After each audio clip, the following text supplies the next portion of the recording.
The Other Side of the Sun by Madeleine L'Engle, 2-4. I ran down the ramp to the beach. The air was hot, heavy, new to me. I reached up and closed my fingers as though I could squeeze some of the steam and moisture from the atmosphere. When I got to the beach, I sat down at the end of the ramp and took off my shoes and stockings. My feet burned in an acutely painful manner, wholly new to me. The physical results of the Illyrian heat were going to take time for me to become accustomed to. I arched my feet, stretched my toes. I could not have stood shoes and stockings a moment longer. I buckled the straps of left and right shoes together so that I could hang them over my arm. The soft sand at the foot of the ramp was still warm from the sun and delicious as it sifted between my toes. I moved slowly to the firmer, damper sand at the ocean's edge, then walked along the beautiful coolness close to the sea.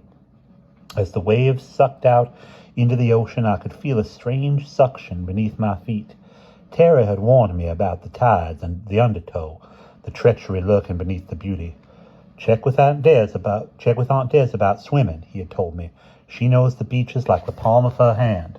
Where the undertow is dangerous, where the tide pulls hardest, at least she used to.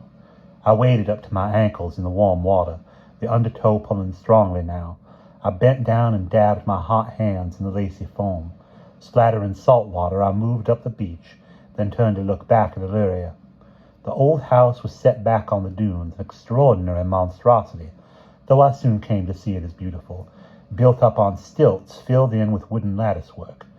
There were towers and chimneys and wings and elbows and little balconies, and the great many-angled veranda which surrounded the whole thing like a moat. The dunes raised themselves all about, so that the house seemed to float like an unwieldy ark on a sea of sand. The long wooden ramp, made of the same sea-gray wood as the house, led up from the beach, over a jungle of scrub and wild undergrowth up onto the veranda. Oh, Illyria, Illyria, the home place, the place of love, the place where living taught me something about dying and where death taught me even more about life. Illyria, always the smell of the sea, of mustiness, always wind, the wind of the spirit. Even if it sometimes blew in odd nooks and crannies, wind moved across the face of the water, over the great pale stretch of beach, through the veranda and into the house, so that the heavy linen damask curtains stirred constantly, rugs undulated, doors slammed. In the wet sea wind, wood swelled. Everything was sticky. Doors were hard to open and close. Shoes left too long unworn became covered with green mold. Little beach aunts ate our silk stockings unless we kept them in tightly closed preserving jars. Our clothes were always damp to put on unless they'd just come in out of the sun. In winter, nothing dried.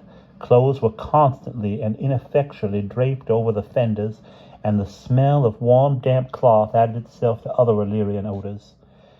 In the nature of my husband's work with the State Department, we were away most of the time. In Africa, China, Rome, St. Petersburg, Paris, London. Our home leaves, of course, were spent in Illyria. But only our first child, our Theron, was born there, or even in the United States. But Illyria was always home, the place of love. And why? I have been more afraid, more filled with anguish in Illyria than any place on earth.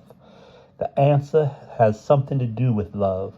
Love that has to go through darkness and pain and endurance and a stark acceptance before it can come out into the far light of the sun. Love I hadn't dreamed of and wouldn't have wanted to dream of before my husband sent me to Illyria to wait for him. Illyria is my home, he had told me, not Jefferson, not Uncle Hoadley's. On Aunt Irene's pretentious house, Uncle Hoadley was my father's most intimate friend. That's why I went to him. But Mado was all the mother I ever knew or needed. And the great aunts and Honoria and Clive are my true family, though Aunt Irene tried to love me, and I admire and respect Uncle Hoadley. They are your family now, Stella Starr. They'll take good care of you while I'm gone, and you take care of them. The old aunts need you. Aunt Olivia's letters, I'm worried. She tends to dramatize, but still I'm worried. And do whatever Honoria and Clive tell you to do. You must promise me this. Over and over he warned me. Obey Honoria and Clive. I will, I promised Terry silently. The drumming of the ocean seemed to reiterate the warning. Thinking only of Terry, I wandered from the water's edge toward the dunes and walked directly into a swarm of tiny insects, almost invisible until I felt the fierce heat of their bites, heard the shrill of their cry. No wonder mosquito netting was needed in Illyria. I ran back to the ocean and into the water, dabbling my toes in the foam. Relieved of the stinging cloud, I looked up from the small lapping waves. Far ahead of me on the beach, a man was walking with the strange arrhythmic gait, which was peculiarly Terry, which was uniquely and only Terry. I began to run toward the ocean's edge, trying to call, but my voice was caught somewhere within me, lost in the frantic pounding of my heart. Terry, here. I ran to meet him, stumbled, righted myself, ran faster. It was not Terry. It was someone with black hair, dark skin, Ron James. He turned, saw me, stopped. I slowed down, my heart pounded in my throat, my mouth dry. Swallowing hurt as it might with a very sore throat. Mrs. Rainier, he said, is something wrong? I tried to laugh. I thought you were my husband. He waited. You walk the way he does. I've never known anybody else to walk that way. Ron's voice was harsh, as though he were angry with me. Mrs. Rainier, I have nothing in common with your husband, but our rather distinctive name, and I don't walk differently from anybody else. My heart was still banging painfully. People do walk differently, like different rhythms in music. Aunt Olivia walks like the old dog Finbar. My father walked like a stork, so does Uncle Hoadley. Terry, and you... I was stuttering in reaction. Ron waited. I managed to swallow, to take in a great gulp of fresh, salt air. Please, let's sit down. We walked a few yards up the beach, where a broken-down half-dock jutted out from the bulwark across the sand. In a dark piling crouched an even darker bird. As we approached, it jumped down and hovered over something on the beach, which looked like the remains of a fish. The bird stretched out a long neck, pink, repulsively bare of feathers. I shuddered. What's that? A buzzard. Better get used to them, Mrs. Rainier. There are plenty around. But pelicans, too. He walked past the dark pylon on which the bird had brooded and leapt up onto the remains of the dock. He held his hand out to help me. Perhaps. I sat down beside him on the rotting wood, still swinging my shoes and stockings over my arm, totally unthinking of my bare feet and ankles. There were no insects here on the dock, except for a small, unexpected galaxy of fireflies. Ron held out his hand, cupped one, let it go. He did not look in the least like Terry. Terry was stocky, with a kind of golden lion-like strength. Ron was not only a Negro, he was taller than Terry, thinner, more graceful. To have fancied that he walked like my husband was only a mirage brought about by my longing. Why did Terry send you to Illyria? He asked. Where else? My father's dead. What do you make of us? I thought for a moment. My heart was beginning to beat normally. I don't suppose I make anything of you. Stop it, Mrs. Rainier. Let the old ladies have the games. The rest of us can't afford them. I said on impulse, the great aunts and their game. What country, sir, is this? He responded without hesitation. This is Illyria, madam. And what should I do in Illyria? My husband is in where? Ron, Kairogi? He was suddenly tense. Why Kairogi? What would he be doing there? I did not understand his reaction. It's just one of a number of places he might be. But you don't know that he's there. I haven't any idea where he is. I really don't. I just said that. Mrs. Rainier, maybe it's safe to go around saying things in England. It isn't in Illyria. He made an odd noise, half groan, half anger. How did you meet Ted, your husband? Through the Dowlers, their cousins, though not very close ones. and friends of my father's. Lord Dowler was with the government and did a lot of archaeology. He spent years in Africa, and he's one of the experts on Kairogi. I think that's why Terry was sent to talk to him, if I'm not sure. A firefly lit briefly on Ron's short, crinkly hair, and almost seemed to illuminate his thin face with high cheekbones and finely arched nose. Mrs. Rainier, when you go putting two and two together, no matter what number you come up with, keep it to yourself. Why? Innocence, Ron said loudly. That is what Terry thought he was sending us? Innocence? It is not innocence, it's blind idiocy. I'm capable of learning. Who's going to teach you? You? He did not respond, and I said, Terry told me about you. You've been in England. I'm not in England now. But you were. Why? Terry didn't tell me. We had so little time. My grandmother, Honoria, saw to it that I got away from my mother when I was very small. The bitterness of his voice was dry and dull. I was sent to England to school, to Lancing, by a patron who wishes to remain anonymous. I was given a white man's education. Very good may it do me. I stayed on after Lancing, went to Durham, then St. Andrews, and all for what? No white man's hospital will let me darken its door. As far as your husband, we haven't seen each other since we were small boys playing together under the chinaberry tree in the bamboo grove. Mr. Rainier. He calls you Ron. I imagine your father called his valet by his first name. My father's valet is not a doctor. I'm glad you and Terry like each other. Why, what difference does that make? I like you.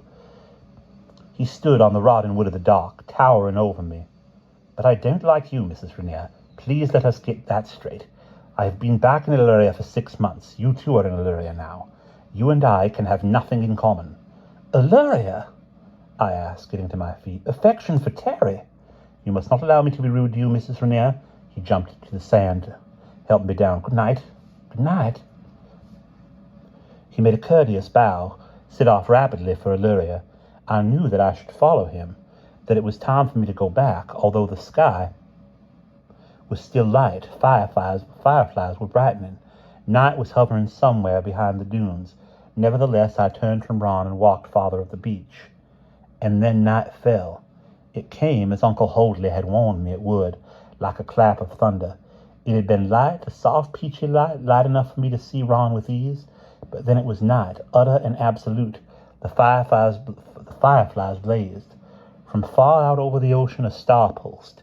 Then, on the very edge of the horizon, where the darkness of water almost lost itself in the darkness of sky, I could see a faint, luminous glow.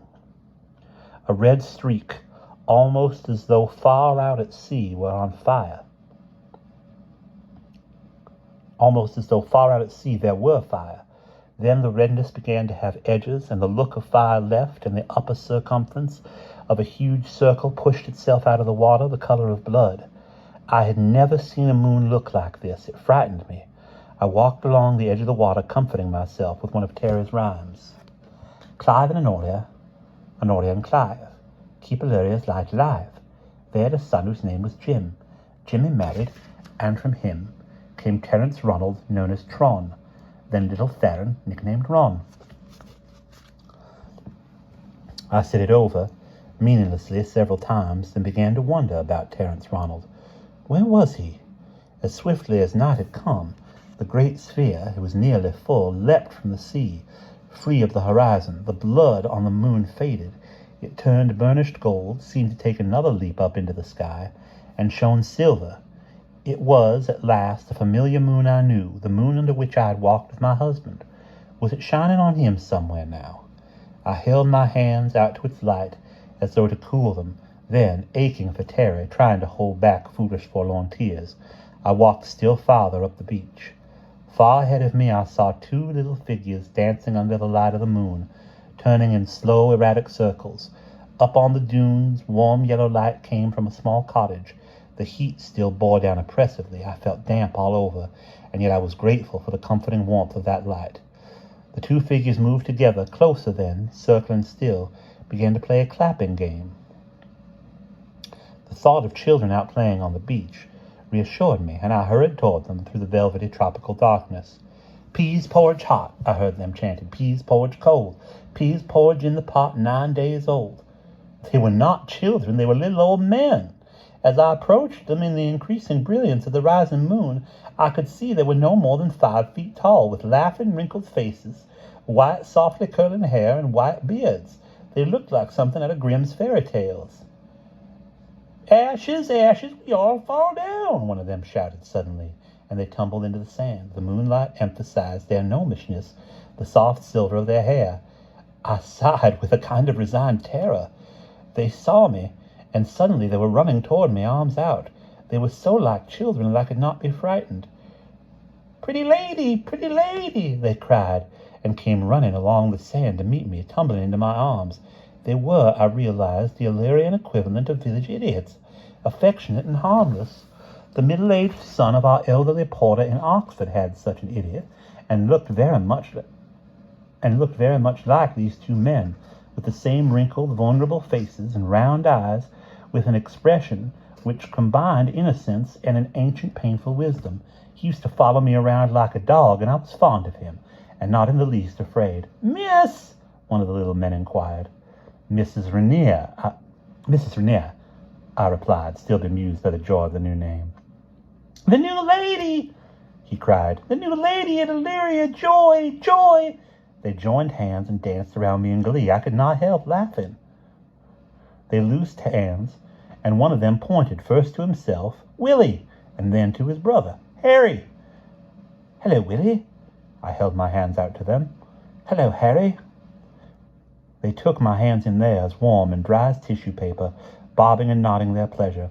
Willie pressed my hand, and his expression of happy welcome changed to one of anxiety. Pretty lady, we don't want Honoria and Clive to go away. Don't let them go away, Harry whispered. Away, no, no, no. I stood there in the moonlight, Willie holding on to my left hand, Harry to my right. I don't think Honoria and Clive are going anywhere. But they repeated, nodding their top-heavy heads. Away, away. Where did you get that idea? We heard, Willie said. Heard what? Heard what? Heard her. Who's her? The Zeneman, bad, bad, Willie said. We listen. Nobody knows. We listen. We hear. We see. Dark and bad, Harry said. What's a Zeneman? I asked. Her? Where does she live, this Zeneman? Willie pointed up the beach and inland. Back in the scrub, the bad clearing? Could I find her if I walked? The two little men got excited, both crying, No, no, no, don't go find, never, never, bad, bad, bad, take Honoria and Clive away. Just Honoria and Clive? What about Aunt Olivia and Aunt Mary Dinsborough? No, no, Honoria and Clive, Willie said. Don't let them, Harry pleaded. Stop it, stop. I remembered how the porter's idiot son sometimes got all excited and upset over nothing. I tried to comfort Willie and Harry. I won't let anyone take Honoria and Clive away. Promise? I promise. I had the sense to add, I'll do my best. I left the two little men and started back to Illyria. And that is the end of part 4.